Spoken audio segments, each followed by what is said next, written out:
नमस्कार। Times of Swaraj के खास कार्यक्रम बड़ी बहस में आप सबों का स्वागत है। मैं हूं संतोष सिंह और आज हम बड़ी बहस में चर्चा करने जा रहे हैं झोला लेके जाने की बात करने वाले जिस तरीके से चर्चा में ये चीजें आ जा रही थी, आज वाकई में एक उसी ओहदे के व्यक्ति झोला लेकर जाते हुए दिखाई दे रहे हैं। हालांकि इससे पहले भी कुछ ऐसे मनचाहे अधिकारी रहे हैं जो बीच में झोला लेके चले गए हैं, लेकिन यूपीएससी के चेयरमैन का जाना कहीं बहुत बड़ी बात है। जिनका 5 वर्षों का कार्यकाल बचा हो और वो बीच में ही झोला लेकर चल दे, तो ऐसे में सवाल उठना लाजमी है। सब लोग कह रहे हैं कि ये संयोग है, तबीयत उनका नासाज है इसलिए जा रहे हैं, लेकिन क्या ये वाकई में संयोग है या फिर कुछ और है या प्रयोग है? बहुत तरह की चीजें चल रही हैं। उन तमाम चीजों में जो कुछ चीजें ऐसी हैं जिन पर हमें लगता है कि सोचने की जरूरत है कि आखिर ये हो क्यों रहा है, क्यों ये चीजें सामने आई है, आखिर क्या वजह रही है कि यूपीएससी के अध्यक्ष चले जा रहे हैं। क्या पूजा प्रकरण से कुछ मतलब है या अभिषेक के प्रकरण से मतलब है, या फिर पूरी बहाली प्रोसेस में जिस तरीके से लोकसभा के अध्यक्ष की बेटी को लेकर भी सवाल खड़े हो रहे हैं। बहुत सारी चीजें इस तरीके की सामने आ रही है। आखिर क्या वजह क्या है, क्या हो रहा है इस देश में? चलिए, हमारे साथ इस पर बातचीत करने के लिए अखिलेश जी मौजूद हैं, जो प्रशासनिक अधिकारी भी रहे हैं, अभी प्रोफेसर हैं, और कुमार सर्वेश जी भी हैं।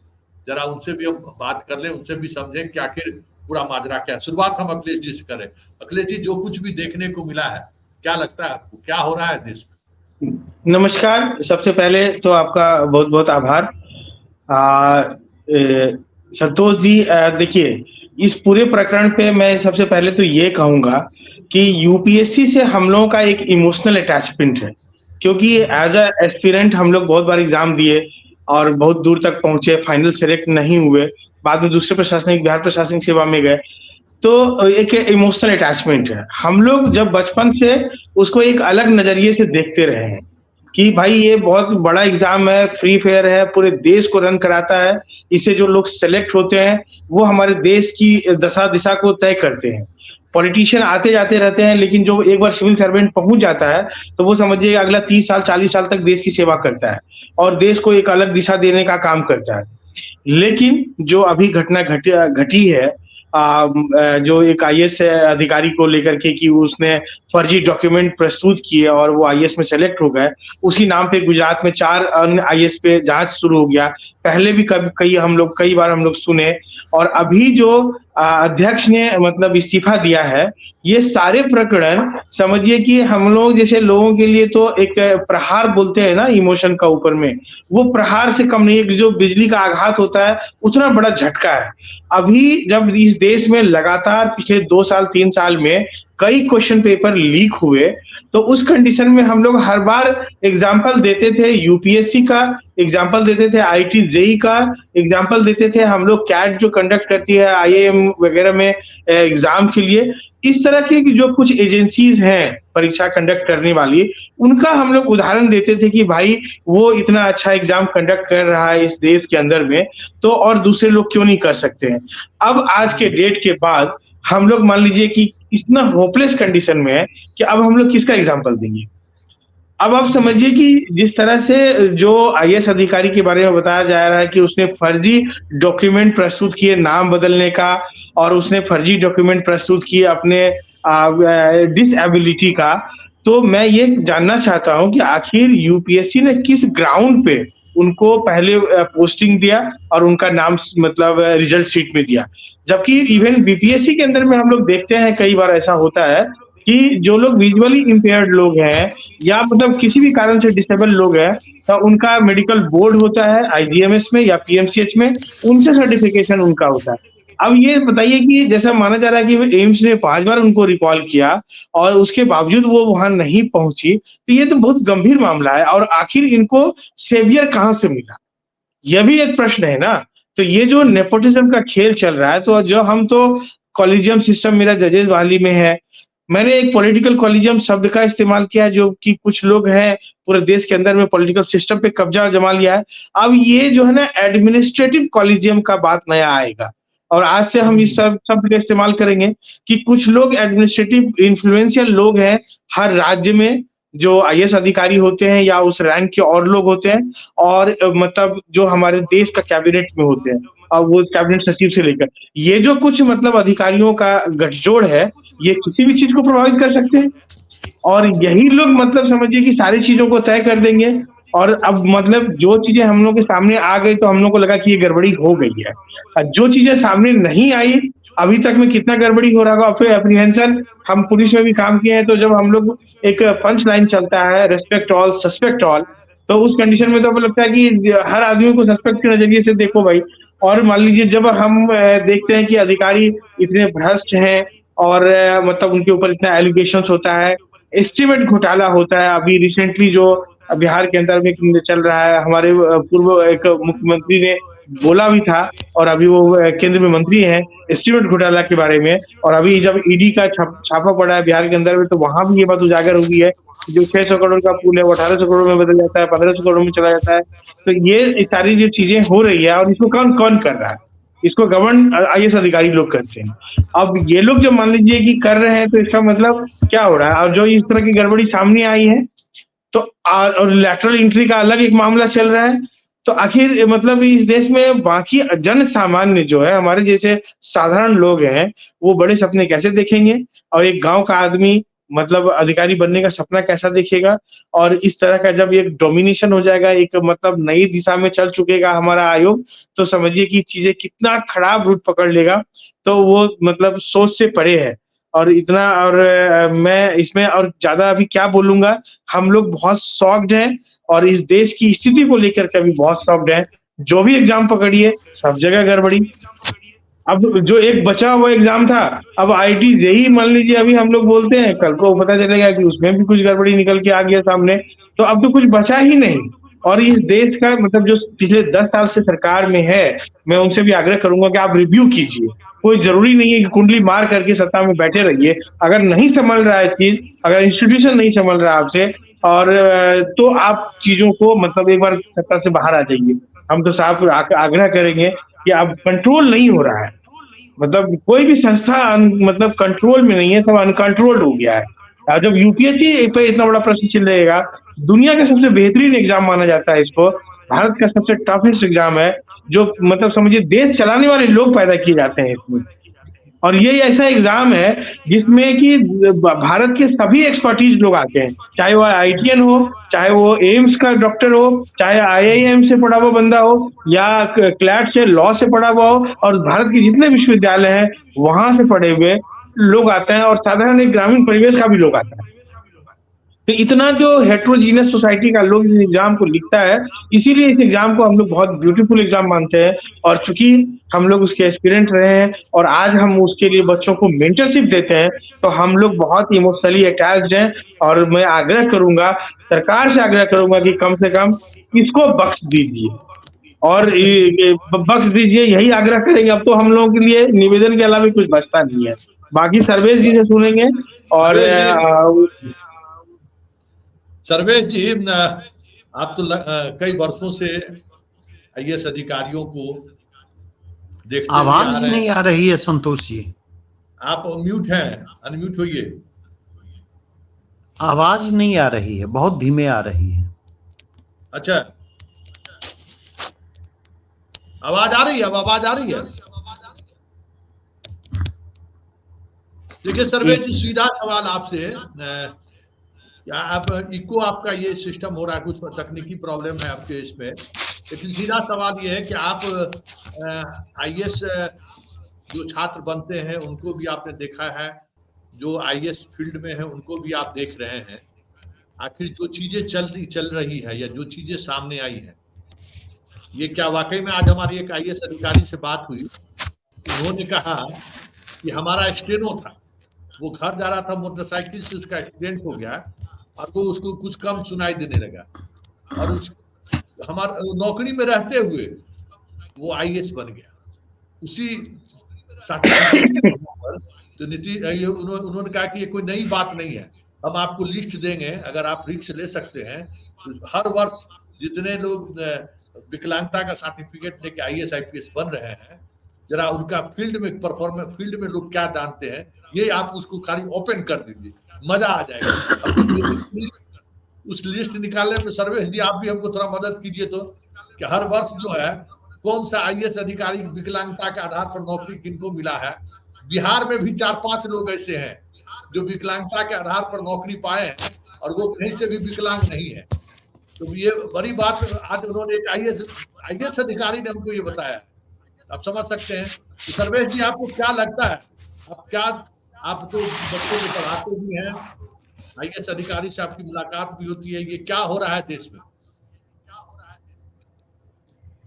संतोष जी, मेरी आवाज आ रही है? आ रही है। आवाज आ रही है? एकदम आ रही है। चलिए, आपकी आवाज आ रही है, आप बोलिए। सर्वेश जी बोलिए, आपकी आवाज आ रही है? आपकी आवाज मुझ तक नहीं आ रही है। मेरी आवाज आ रही है आपको? बहुत धीमी। सर्वेश जी मेरी आवाज आ रही है आपको? बहुत धीमी। अच्छा, जवाब तो ये आपका आप अपने डिवाइस का आवाज बढ़ाइए, आपके डिवाइस में प्रॉब्लम है। नहीं, मैंने बढ़ा दिया है, बढ़ाने के बाद ये स्थिति। मैं एक बार रीज्वाइन करता हूँ। आपकी आवाज ज्वाइन करता हूँ। ज्वाइन करिए, ठीक। अखिलेश जी, जो वो आईएएस अधिकारी की बात हम सुने, कहे कि बिहार में भी कुछ लोग हैं, आप सूची निकालिए। और ये आपके लिए हमें बोला कि आपके लिए बहुत बेहतर मौका मिला है। हाँ, ये देखिए, ये भी एक मतलब रिव्यू का विषय है कि जो लोग विकलांगता के सर्टिफिकेट पे आते हैं, बहाल होते हैं और वो फील्ड में उनका क्या एक्शन होता है, तो वो मतलब दोनों एक दूसरे को मैच कर रहा है या नहीं कर रहा है, ये भी देखने वाली बात होगी ना। कि मान लीजिए वो फील्ड में अब ये विकलांगता का सर्टिफिकेट लेके आया और फील्ड में बहुत मतलब जब एग्रेसिव हैं, तो इसका मतलब कहीं ना कहीं मतलब चीजें छुपाई गई हैं और चीजें कहीं ना कहीं गड़बड़ है। अच्छा, इस पे एक अभियान चलाया जाए अखिलेश जी, आप भी इस पे काम करिए, हम लोग संयुक्त रूप से जो है। हाँ, वो तो मतलब आरटीआई से मांगेंगे तो हो जाएगा। ये क्योंकि जो स्थिति है अब, ये कोई नई बात नहीं होगी। ये खेल अगर हो रहा है तो बहुत पहले से खेल हो रहा है, क्योंकि हाँ, मतलब जैसे सर्टिफिकेट के मामले में जो कैटेगरी सर्टिफिकेशन का भी बहुत बड़ा ऐसा इशू देखा गया है कि लोग गलत सर्टिफिकेट बनाए हैं। और मतलब हम लोग ऐसा अखबारों में या इन चीजों के माध्यम से जानते रहे। आवाज आ रही है? आ रही है ना? ठीक है। सर्वेश जी, आप पढ़ाने के दौरान बहुत ऐसे छात्र को भी आपने पढ़ाया होगा जो आज कहीं किसी जिले का डीएम होगा। कई ऐसे डीएम हैं जो आपके साथ लगातार मिलते जुलते रहते हैं, संवाद एक दूसरे के बीच होता है। ये जो यूपीएससी को लेकर जो बातें सामने आई है, आपका खुद का अनुभव क्या रहा है कि वाकई में ये चीजें चलती आ रही हैं, या फिर ये एक अलग तरीके का, क्योंकि हम लोग तो दरोगा सिपाही और इस सब बहाली का हंगामा करते रहते, देखिए फर्जी पकड़ा गया, तो आईएएस फर्जी बनने लगा है। बताइए, एक जिले का डीएम अगर फर्जी मिल जाए तो क्या होगा उस जिले का, समझ जाइए। संतोष जी, 2-3 बातें इसके कंटेक्स्ट में मैं कहना चाहूंगा, क्योंकि अब तक हमारी नजरों में भी और बच्चों की नजरों में भी यूपीएससी की अपनी अलग क्रेडिबिलिटी रही है। और वह क्रेडिबिलिटी बियॉन्ड डाउट रही है इन जनरल, अगर मैं बात करूं। लेकिन कुछ पर्सनल एक्सपीरियंसेस मैं शेयर करना चाहूंगा कि जिस फेज में हम लोग सिविल सर्विसेज दे रहे थे, उस फेज में देश में एनडीए की सरकार थी। और उस फेज में हम लोगों ने जो महसूस किया, उसके पहले की क्या स्थिति थी मैं नहीं कह सकता, लेकिन उस फेज में हमने ये महसूस किया कि सिविल सर्विसेज के पॉलिटिसाइजेशन की कोशिश 2 स्तरों पर जोर शोर से हुई। अटल जी की सरकार थी, आरएसएस की एक सिस्टर विंग है संकल्प के द्वारा पहले इंटरव्यू प्रोग्राम आयोजित किए जाते थे, और लेटर फेज में अभी अगर देखा जाए तो इंटरव्यू प्रोग्राम के साथ साथ प्री और मेंस की तैयारी भी संकल्प के द्वारा करवाई जाते हैं। तो जिस फेज में हम लोग इंटरव्यू दे रहे थे, उस फेज में मतलब इस तरह की चीजें सामने आई थी कि संकल्प के जो रिप्रेजेंटेटिव थे, हर दिन उस दिन जो बच्चे संकल्प से जुड़े हुए हैं और संकल्प से जुड़े हुए इंटरव्यू देने वाले बच्चे जो कोर ग्रुप से आते थे, अर्थात जो संघ की पृष्ठभूमि से आते थे, उसके बारे में हम लोग सुना करते थे कि उनके लिस्ट तैयार होकर के जाते हैं और डिफरेंट बोर्ड में जो एक्सपर्ट मेंबर होते, उनको वो लिस्ट थमाई जाती है ताकि उन्हें इंटरव्यू में मदद की जा सके। और संयोग कुछ ऐसा रहा कि 2003 की बात मैं कर रहा हूं। हमारे एक मित्र हैं जो तमिलनाडु कैडर में हैं और अभी आईजी रैंक के अधिकारी हैं, और संयोग से वो मेरा ही एड्रेस उन्होंने दे रखा था।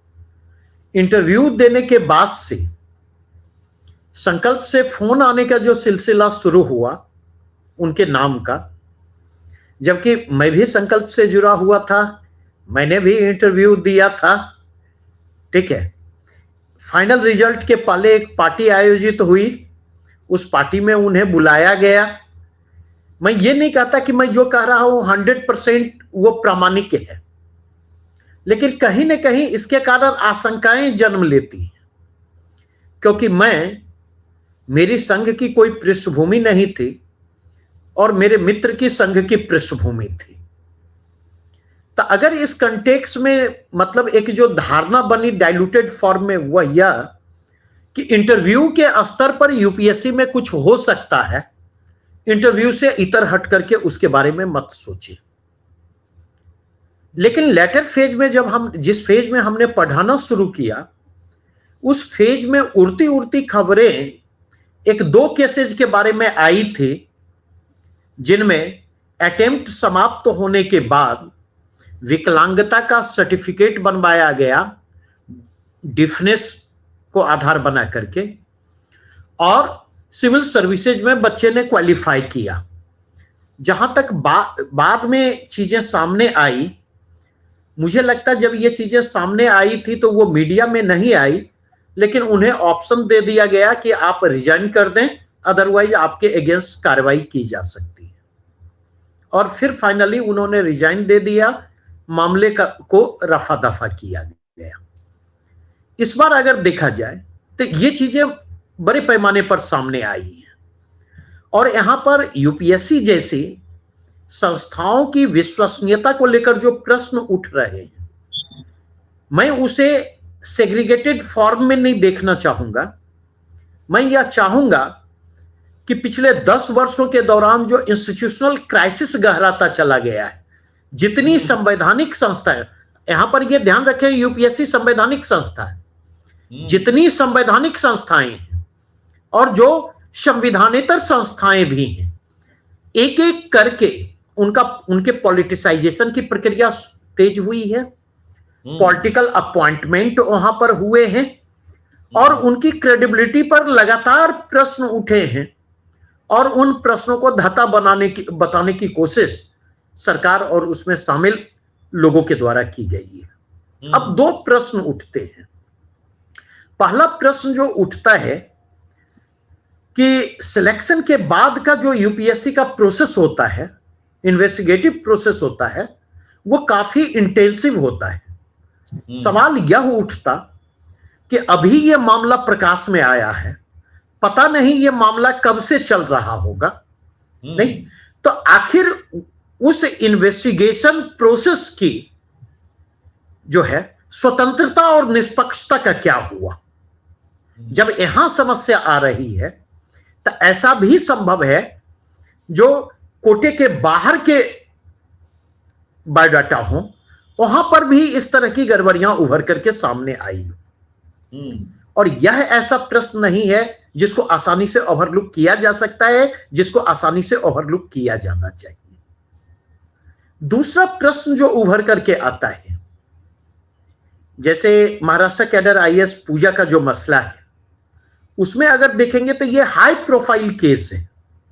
अखिलेश सर ने ठीक ही कहा लोकसभा स्पीकर ओम बिरला की पुत्री का मामला की बात भी सामने आई थी। क्या वास्तविकता है उस पर मैं प्रश्न नहीं करना चाहूंगा, क्योंकि उसके बारे में ठोस और विश्वसनीय जानकारी मेरे पास नहीं है। लेकिन पूजा, आईएएस पूजा वाला मसला जो उभर करके सामने आया, और लेटर फेज मेरे ख्याल से उनका अभिषेक नाम है, वो भी मसला उभर करके सामने आया है। तो पूजा वाले मसले में देखा जाए तो ये कंप्लीट हाई प्रोफाइल केस है, और समस्या केवल डॉक्यूमेंट के मैनिपुलेशन की ही नहीं है और उसकी ऑथेंटिसिटी की ही नहीं है, बल्कि आप देखेंगे सिलेक्शन के बाद ड्यूरिंग द प्रोबेशन पीरियड जो सुविधाएं हासिल की उन्होंने, और बिना सत्ता के शीर्ष स्तर पर बैठे लोगों के संरक्षण के उस तरह की सुविधाएं हासिल करना और उस तरह का प्रोटेक्शन संभव नहीं था। तो यह गंभीर संकट की ओर इशारा करता, जिस संकट का संबंध यूपीएससी जैसी संवैधानिक संस्थाओं से तक सीमित नहीं है, बल्कि जिसका दायरा उससे कहीं ज्यादा विस्तृत है। आपको प्रशासन में शीर्ष पर जो लोग बैठे हैं और राजनीति में जो शीर्ष पर बैठे हैं, कहीं ना कहीं इसके तार उससे भी जाकर के जुड़ते हैं, और यह गंभीर संकट की ओर इशारा करते हैं। एक और मुझे लगता, अभिषेक सिंह की भी चर्चा, अभिषेक सिंह की भी चर्चा, और मुझे लगता है यह यूपीएससी की क्रेडिबिलिटी के पॉइंट ऑफ व्यू से 1992 के बाद सबसे बड़ा क्राइसिस है। यूपीएससी ने इतना बड़ा क्राइसिस जो है इसके पहले फेस नहीं किया था, और निश्चित तौर पर जो टाइमिंग है यूपीएससी के चेयरमैन के रिजाइन करने की टाइमिंग, वह टाइमिंग जो है कई आशंकाओं और कई संदेह को जन्म दे रही है। क्योंकि आपको ध्यान होगा इलेक्शन, लोकसभा चुनाव के ठीक पहले जो है एक इलेक्शन कमिश्नर ने रिजाइन किया था, और इन्हीं स्वास्थ्य कारणों का हवाला देते हुए। तो कई बार मुझे लगता है कि जिस तरह से आप देखेंगे इनकाउंटर जो पुलिस के द्वारा किए जाते हैं, प्लॉट सेम रहता, नाम और जगह परिवर्तित हो जाता है, ठीक उसी प्रकार मुझे लगता है पिछले 10 वर्षों से देखें तो विभिन्न शीर्ष पर जो संस्थाएं हैं उनके जो सदस्य हो, चेयरमैन हो, उनके द्वारा जो रिजाइनेशन दिया जाता है, तो नाम और संस्था परिवर्तित हो रही है, प्लॉट वही है, व्यक्तिगत कारणों से या फिर स्वास्थ्य कारणों का हवाला देते हुए रिजाइनेशन दिया जाता है। ऐसे भी सरकार में नाम बदलने का बहुत बढ़िया वो है उनका, चीजों को नाम बदलो। जैसे कोई जगह का नाम बदल दीजिए, कोई हॉल का नाम बदल दीजिए, स्टेशन का नाम बदल दीजिए, तो नाम नहीं बदले। इसी तरह से मतलब जो बताया कि आप संस्था का नाम बदल दीजिए, उसका हेड का नाम बदल दीजिए। आरबीआई के गवर्नर रिजाइन किए, और नीति आयोग के अध्यक्ष रिजाइन किए, अभी यूपीएससी का अध्यक्ष रिजाइन किए, ऐसे और कितने लोग होंगे, सबके बारे में थोड़ी याद रहता है उस समय में। तो कुछ लोग ऐसे हैं जो पद पर बने रहना चाहते हैं, लोग सुप्रीम कोर्ट से हटवाता है उनको। हाँ, अभी बहुत सारे लोगों को जो एक्सटेंशन पर, डोभाल सहित कई ऐसे लोग हैं जिनको लगातार एक्सटेंशन मिल रहा है, वो साथ छोड़ने को तैयार नहीं है, कुछ लोग बीच में ही छोड़ दे रहे हैं। ये जो उनका था कि भाई झोला लेकर चल जाएंगे, इसका सिलसिला अब शुरू हो गया है। क्या मानते हैं सर्वेश जी? देखिए, झोला लेके तो उनको भी जाना है, जिन्होंने कहा है झोला उठा के चल देंगे।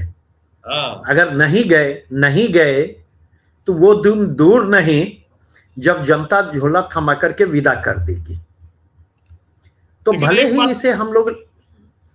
ही हम लोग इसे थोड़ा सा लाइट मोड में ले रहे हों, लेकिन मुझे यह लगता है कि यह यूपीएससी जैसी संवैधानिक संस्थाओं पर प्रश्न उठना और उनकी विश्वसनीयता पर क्वेश्चन मार्क जो है, इसको हल्के में नहीं लिया जा सकता। क्योंकि अगर आप देखेंगे इसके पहले भी लैटरल एंट्री के जरिए जो है सिविल सर्विसेज के राजनीतिकरण की दिशा में जो है, मतलब बहुत बड़ा कदम है, जोरदार पहल की गई।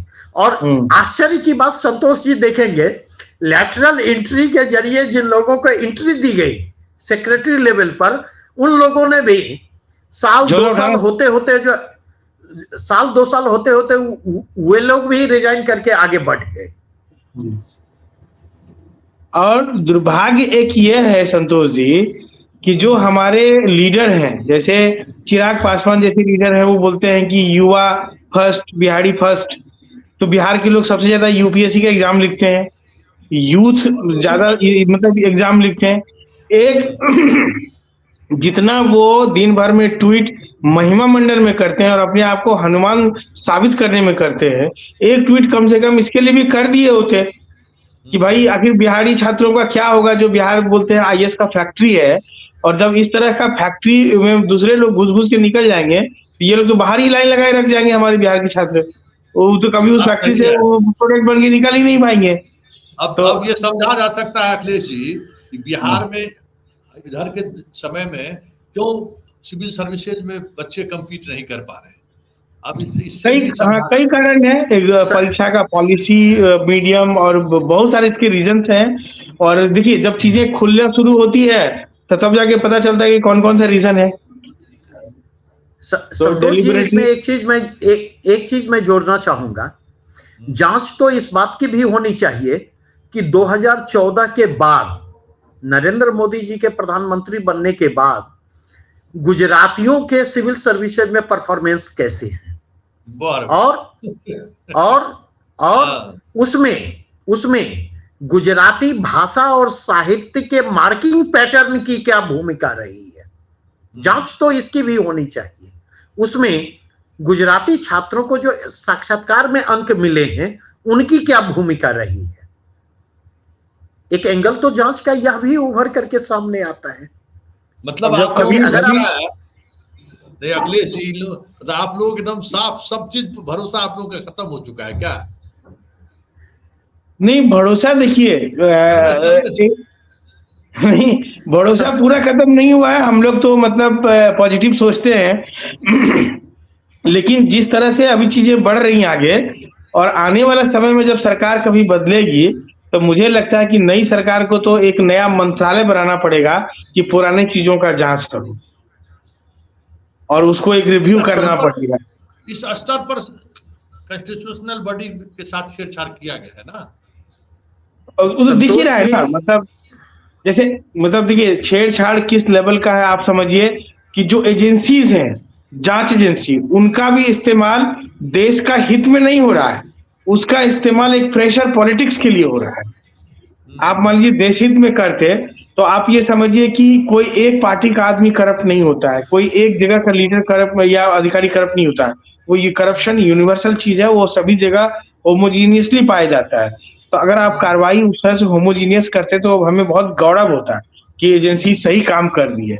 लेकिन जब इसको प्रेशर पॉलिटिक्स के रूप में इस्तेमाल करते हैं, और ये कोई आधा आदमी समझ सकता है, एक साधारण समझ का लोग भी समझ सकता है कि कब इनका रेड होता है, कब किस मौके पर रेड होता है, किनके ऊपर रेड होता है, किनको घेरना है तो उनके इर्द गिर्द के लोगों के ऊपर रेड शुरू कर दो।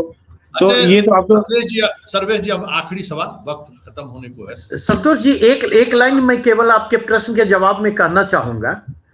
दरअसल देखिए, जब विश्वसनीयता को लेकर प्रश्न उठते हैं ना, तो एक बार अगर प्रश्न उठते हैं तो आप देखेंगे चेन रिएक्शन में आशंकाएं जन्म लेती हैं। ठीक है, मैंने पहले कहा कि हमारे पास कोई प्रमाण नहीं है, नहीं, लेकिन अब जब एक बार सिविल सर्विसेज की विश्वसनीयता को लेकर प्रश्न उठे हैं, और विश्वसनीयता को लेकर प्रश्न उठे हैं, तो विश्वसनीयता के पुनर्बहाल किए जाने की भी बात होगी। तो जब इसकी विश्वसनीयता की पुनर्बहाली की बात होगी, तो निश्चित तौर पर जहां जहां आशंकाएं, उन आशंकाओं के आलोक में रिव्यू होना चाहिए और विश्वसनीयता की पुनर्बहाली की दिशा में पहल होनी चाहिए। अच्छा, एक आखिरी सवाल आप दोनों आदमी से, भाई, जो हमारे पुरखों ने जो सिस्टम बनाया, पूरी व्यवस्था बनाई, जिस संविधान का हवाला देकर ये व्यवस्था बनाई गई, कॉन्स्टिट्यूशनल बॉडी को खड़ा किया गया, हर एक दूसरे को चेक एंड बैलेंस बना रहे, ये कहा गया, लेकिन अगर वाकई में ये सारी चीजें जो आज चल रही हैं उसके पीछे अगर सत्य है, यही चीज चल रहा है, तो फिर इस इंस्टीट्यूशन का मतलब क्या है? एक व्यक्ति ने पूरे सिस्टम को ध्वस्त कर दिया। इसका मतलब कि ये सिस्टम ने सिर्फ एक प्रिज्यूम किया गया था कि भाई इस तरीके से बनाएंगे तो बहुत सारी भाई व्यवस्थाएं चलती रहेंगी, लेकिन जुडिशियरी का हाल देख ही लीजिए, ब्यूरोक्रेसी का हाल देख ही लीजिए, मीडिया का हाल देख ही लीजिए। भाई जिस इंस्टीट्यूशन की तरफ आप उम्मीद की लेकर कुछ आप देखिए, वहां आप निराश हो रहे हैं। इसका मतलब ये जितनी व्यवस्थाएं बनाई गई थी, कहीं न कहीं वो व्यवस्थाएं व्यक्ति आधारित था कि एक अच्छे आदमी आएंगे तो अच्छे तरीके से चलेंगे, बुरे आदमी आएंगे तो चीजों को ध्वस्त कर देंगे। मतलब व्यवस्था इस तरीके से बनाया गया। क्या लगता है आपको सर्वेश जी? संतोष जी, दो बातें कहना चाहूंगा। बेसिकली अगर देखें तो सिस्टम कभी फुल प्रूफ नहीं था, कभी भी फुल प्रूफ नहीं था। सिस्टम में लूप होल्स मौजूद थे, दरार मौजूद थे। राजनीति संस्थाओं के व्यवहार को अपने तरीके से प्रभावित करने की कोशिश कर रही थी। ठीक है, पिछले 10 वर्षों के दौरान हुआ सिर्फ इतना है कि नई लीडरशिप जो सामने आई है, वह नई लीडरशिप कहीं अधिक एग्रेसिव है। समय नहीं है इसके पास, वह जल्दबाजी में है और वह कम से कम समय में मुख्य धारा में न केवल अपने को स्थापित करना चाहती है, बल्कि उस मुख्य धारा को आच्छादित कर लेना चाहती है। और उसकी इस कोशिश ने जो है सिस्टम के दरार को सतह पर ला दिया है और ऐसा लग रहा है कि संस्थाएं कोलैप्स करने के कगार पर पहुंच चुकी है। अखिलेश जी, एक बात हम अखिलेश जी कह देते हैं कि ट्रंप जब अमेरिका के राष्ट्रपति थे तो उन्होंने एक ऑपरेशन में कुत्ता का नाम बताया था, याद होगा आपको। पेंटागन ने उस बात का खंडन किया कि नहीं, राष्ट्रपति झूठ बोल रहे हैं। एक इंस्टीट्यूशन तो वहां भी काम करता है भाई, डेमोक्रेसी वहां भी है। आप राष्ट्रपति हैं लेकिन आप कुछ भी ऐसी बातें नहीं कह सकते हैं, गलत आपने कुछ कहा तो तुरंत खंडन हो जाता है। वो भी तो ताकत है। मतलब हाँ, देखिए मैं एक बात कहूंगा, सर्वेश जी जो बोले कि लूप होल्स पहले भी थे, फर्क समझिए कि क्या पड़ा पहले और अब में। पहले मतलब लोग जो है किसी भी तरह से प्रिविलेज पाने के लालच में नहीं रहते थे, इसीलिए लोग मतलब सदन से लेकर सड़क तक आवाज बुलंद करते थे और इससे सरकारें थोड़ी सहमी रहती थी। अभी क्या हो गया है कि हर कोई जो है एन केन प्रकारेण पद पे बने रहना चाहता है। अब कोई खांटी किसान को बिलोंग करता है कोई एमपी और किसान विरोधी बिल बन जाए तो वो कोई आवाज नहीं उठाएगा। कोई खांटी युवा को रिप्रेजेंट कर रहा है और युवा विरोधी वहां पे कोई बिल बन जाए तो कोई युवा वहां पे बोलते नहीं है। तो पहले के जमाने में ऐसा नहीं था। अब लोगों को डर लगा रहता है कि हम अगर विरोध करेंगे तो अगला मेरा टिकट कट जाएगा, हम मंत्री पद तक नहीं पहुंच पाएंगे। और उसी प्रकार से मतलब सड़क पर भी लोग, अब देखिए जुडिशियरी का बात जो आप बोले बीच में, तो अभी क्या हो रहा है कि एक नया पैटर्न देखिए, लगातार चीफ जस्टिस से लेके बाकी जजेस तक रिटायरमेंट के बाद वो जाके कोई पार्टी ज्वाइन कर रहे हैं।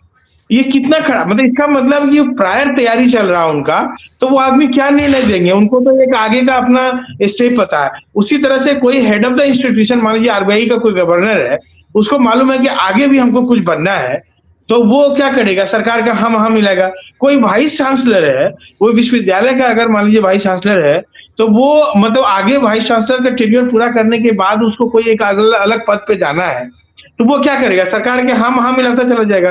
तो ये जो एक लालच का मतलब इमरजेंस हुआ है और मतलब और किसी भी तरह से सत्ता सुख प्राप्त करने का जो एक गंभीर लालच, कह सकते हैं कि डीप रूटेड लालच का इमरजेंस हुआ है, वो अब हमको आवाज उठाने से रोकता है। और ये जब हम आवाज उठाना बंद कर दिए हैं तो सत्ता जो है वो निरंकुश हो चुकी है और वो लोग मदमस्त हो गए हैं जो मन में। इसीलिए व्यक्तिवादी जो केंद्र आप बोल रहे हैं कि एक व्यक्ति जो आके चीजों को खराब करने लगा या डोमिनेट करने लगा, उसका रीजन यही है कि हम लालच में पड़ गए हैं, पहले ये चीज नहीं था।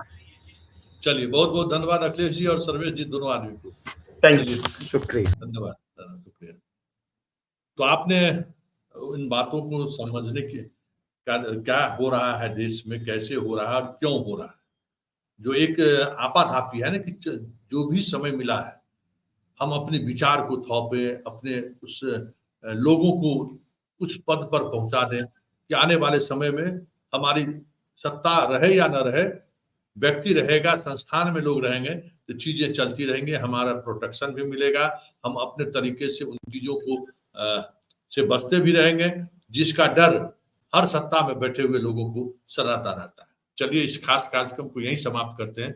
फिर किसी नए मुद्दों के साथ हमारी आपकी मुलाकात होगी, लेकिन चलते चलते ये जरूर कह सकते हैं कि देश जिस दौर से गुजर रहा है, जरा याद करिए, एक एकलव्य का अंगूठा कटा तो आज भी उसको उदाहरण के तौर पर हमारे ज्ञानी लोग देते हैं, लेकिन आज रोजाना हजारों लोगों का अंगूठा काटा जा रहा है और उस सिस्टम के द्वारा काटा जा रहा है जिस सिस्टम की दुहाई दी जाती है।